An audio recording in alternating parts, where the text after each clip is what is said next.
Car racing आणि महिला असं म्हटलं की सहजासहजी लोक खिल्ली उडवत असतात. पण याच गोष्टीला अपवाद आहे पुण्यातल्या डायना पंडोळ. त्यांनी गो कार्टिंग रेसिंग पासून ते फॉर्म्युला 1 रेस पर्यंत सगळ्या प्रकारांमध्ये त्यांनी भागही घेतलाय आणि त्या जिंकल्या देखील आहेत. नुकत्याच राष्ट्रीय स्पर्धा जिंकून आलेल्या डायना यांची काय पूर्वतयारी होती आणि कुठून ही आवड निर्माण झाली हे जाणून घेतलं आहे आमच्या प्रतिनिधी रेवती हिंगवे यांनी. आपण पाहूया.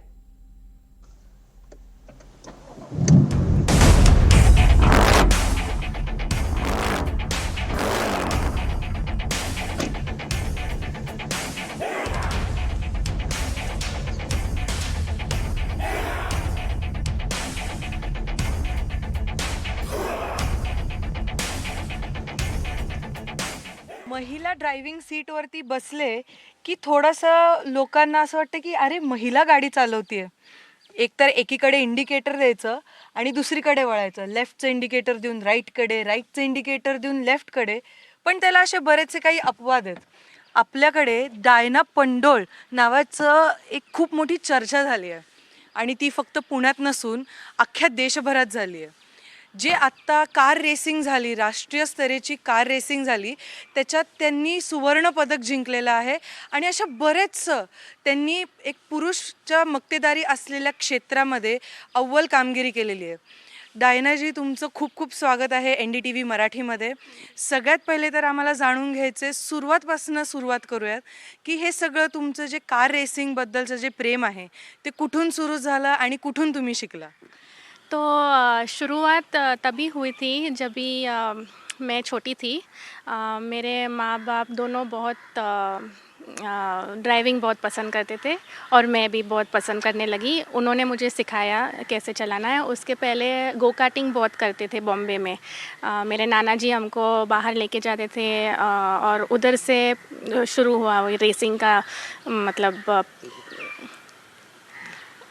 और रेसिंग का जो शौक़ है वो गो कार्टिंग से शुरू हुआ। और फिर हमें पता नहीं था कि ऐसे कुछ प्रोफेशनल होता है रेसिंग का।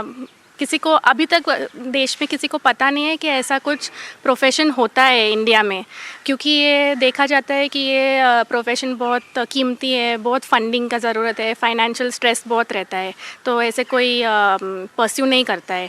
लेकिन 2016 में 17 में ऐसा कुछ तो भी JK टायर कंपनी है, टायर कंपनी जिसने चैम्पियनशिप किया था और वो national women in motor sport competition था।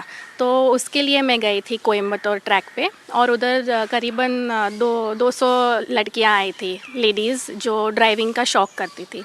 उनमें से मैं टॉप 6 आई, फास्टेस्ट ड्राइवर। और वो जो शुरुआत हुई वो अब तक ऐसा बढ़ते गया और यहाँ तक मैं आ चुकी हूँ। तुमचा जो खेळ आहे त्याच्यामध्ये कुठले कुठले कॅटेगरीज आहेत आणि तुम्ही आत्तापर्यंत कुठल्या कुठल्या कॅटेगरीजमध्ये सहभागी झालेला आहात? तो पहले से मैंने गो कार्टिंग रेसिंग किया था, वो भी कैटेगरी खुद का रहता है, उसमें भी बहुत सारे कैटेगरीज रहते हैं। तो मैंने गो कार्टिंग के रेसेस थोड़े थोड़े किए। उसके बाद फार्मूला 4 जैसा रहता है, सिंगल सीटर रेसिंग, जैसे कि फार्मूला 1 कार रहती है लेकिन उससे छोटी, उसमें मैंने पार्टिसिपेट किया 2 साल। उसके बाद मैंने फोक्सवैगन पोलो कप में किया, जो कि मद्रास इंटरनेशनल सर्किट में हुआ था। और उसके बाद मैंने one make championship MRF saloons में पार्टिसिपेट किया, जिसमें मैं अभी चॅम्पियनशिप जीत गई। हे जे सगळं ड्रायव्हिंग असतं त्याला खूप जास्त कंट्रोल आणि कॉन्सन्ट्रेशन लागतं, तर त्यासाठी तुम्ही काय करता? तो फिटनेस और मेंटल फोर्टिट्यूड के लिए बहुत सारा टाइम जाता है। उसमें हमेशा रेसर्स जिम में बहुत सारा वर्कआउट करते हैं और उनके जो मेंटल स्ट्रेंथ होना चाहिए वो बहुत शार्प होना चाहिए। जैसे कि रेसिंग करते समय स्प्लिट सेकंड में डिसीजन बनाना चाहिए कि ऐसे करना है कि नहीं, किया तो कुछ भी हो सकता है, एक्सीडेंट हो सकता है इतना फास्ट स्पीड में, या फिर जीत सकते हैं। तो वो उस सब के लिए ज़्यादा करके फोकस का और कंसंट्रेशन की बहुत ज़रूरत होती है। आपण सगळीकडे बघतो की सध्या एवढे ॲक्सिडेंट्स होत आहेत and being a mother of two, तुम्हाला हे जे स्पोर्ट आहे, हे जे खेळ आहे रेसिंगचं, कार रेसिंगचं, कितपत थ्रिल करतं तुम्हाला?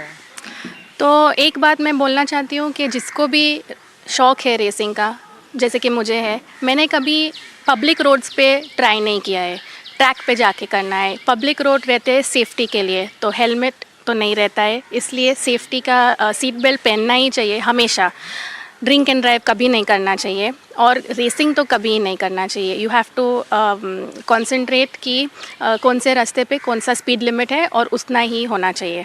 और जिसको पसंद है, बाइक रेसिंग है, कार रेसिंग है, वो लोग जा सकते हैं। मद्रास इंटरनेशनल सर्किट है, कोयम्बतूर में करी इंटरनेशनल ट्रैक है, वहाँ पे जाके उनके रेसिंग के शॉट वहाँ पे पूरा करते हैं।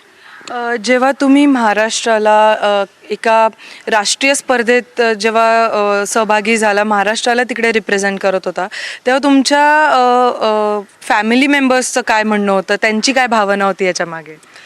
तो पहले तो आप समझ सकते हैं, ये बहुत नया चीज़ था, तो पहले सब मुझे पागल ही समझते थे। किसी ने मुझे इतना सपोर्ट नहीं किया, कि प्रोफेशन का तो कुछ था ही नहीं तभी। लेकिन अभी तो चैम्पियनशिप जीता है, लेकिन जब भी मैं रेसेस जीतती थी पहले लास्ट ईयर के साथ, तभी से सपोर्ट शुरू हुआ है कि सबका विशेस आ रहे हैं। तो बहुत सारे साल मैंने ऑब्स्टिकल्स थे, चैलेंजेस थे, कोई समझ नहीं रहा था कि मुझे सही में बहुत सारा पैशन है रेसिंग के लिए, और वो कोई समझ नहीं सकते। जो हमारे दिल में रहता है वो सिर्फ हम समझ सकते हैं, और हमारा ड्यूटी है कि हम वो आगे लेके जाए। तुम्ही एक स्त्री आहात आणि जसं मी मगाशी म्हणलं की एखादी स्त्री जेव्हा ड्रायव्हिंग सीटवरती बसते, त्याला असंच आपल्याकडे गृहीत धरलं जातं की राईटचं इंडिकेटर देऊन लेफ्टला वळणार, लेफ्टचं इंडिकेटर देऊन राईटला वळणार. तर त्याचा अपवाद म्हणून तुम्ही आहे, तर त्याच्या मागे तुम्हाला जेव्हा तुम्ही ड्रायव्हिंग करायला लागला, रेसिंग करायला लागला, तेव्हा काय प्रतिक्रिया होती लोकांची? तो मेरा ख्याल है कि सिर्फ स्त्री ये नहीं करते। मैंने बहुत सारे मर्द लोग को भी देखा है जो ये प्रॉब्लम होना है तो ऐसे की बात नहीं है। मैंने बहुत सारे लेडीज़ लोग को देखे, वो बहुत अच्छे ड्राइवर्स हैं, और बहुत सारे जेंटलमैन देखे, वो इतने सारे अच्छे नहीं रहते हैं। तो ऐसा नहीं है कि सिर्फ स्त्री का, वो हमें देश सभी भारतीयों को सोचना चाहिए और समझना चाहिए कि ऐसा नहीं है कि सिर्फ लेडीज़ ख़राब रहते, लेडीज़ ड्राइविंग में बुरे रहते हैं और मेन अच्छे रहते हैं, ऐसा नहीं है। लेकिन सभी को सेफ्टी के लिए जानकारी होनी चाहिए, और सभी को ड्राइविंग में थोड़ा सा ध्यान देके करना चाहिए। तुम्ही आत्ता एक राष्ट्रीय लेवलची स्पर्धा जिंकलेल्या आहात. आता पुढचं काय तुमचं प्लॅन आहे, किंवा पुढे कुठल्या तुम्ही स्पर्धेत भाग घेणार आहात? भारताला तुम्हाला कधी रिप्रेझेंट करायला मिळेल ह्याची तयारी तुम्ही करत आहात का? मैं ऑलरेडी रिप्रेजेंट कर रही हूँ भारत को, क्योंकि मैं सोशल मीडिया पे ज़्यादा नहीं हूँ, इसलिए अभी मैंने इंस्टाग्राम शुरू किया है। लेकिन मैं यूएई में, यूरोप में मेरा ऑलरेडी टीम है उधर ज्यूरिक में, जहाँ पे मैं जाके पार्टिसिपेट करती हूँ। और अभी से मैं भारत में भी करूँगी, क्योंकि यहाँ पे मुझे बहुत सारा सम्मान मिला है और बहुत सपोर्ट मिला है, तो मैं करती रहूँगी एमआरएफ रेसिंग में, और मैं अब्रॉड भी करूँगी। आपने पहले बोला कि ये सब फाइनेंशियल जो प्रॉब्लेम्स होते हैं, सगळ्यांना हे वाटतं की फायनान्शियली हा खूप खर्चिक खेळ आहे, पण त्याची सत्य परिस्थिती काय आहे नक्की, की इन्व्हेस्टमेंट किती लागते या सगळं खेळ खेळण्यासाठी, आणि महिलांना तुमचा काय संदेश आहे की रेसिंग करण्यासाठी त्यांनी काय केलं पाहिजे? तो क्या है कि रेसिंग की बात है कि स्काई इज़ द लिमिट, आपके पास जितना पैसा हो उतना कम है। तो मैंने जब भी शुरू किया था गो कार्टिंग में, वो रीज़नेबल था, उसमें ज़्यादा करके एक्सपेंस नहीं था। लेकिन मैंने जमा करके मुझे याद है एक बार मैंने पूरा साल का मेरा पॉकेट मनी जमा करके, अभी 2020 की बात है, पहली बार मैं गई थी मद्रास इंटरनेशनल सर्किट में, और मैंने मेरे साल का पॉकेट मनी लेके गई थी, और पूरा मैंने एक दिन में वहाँ पे ख़त्म कर दिया। तो वो 4 सेशन थे वहाँ पे, आधे घंटे का, पूरे 4 सेशन मैंने एकदम ड्राइव किया रेंटल कार में।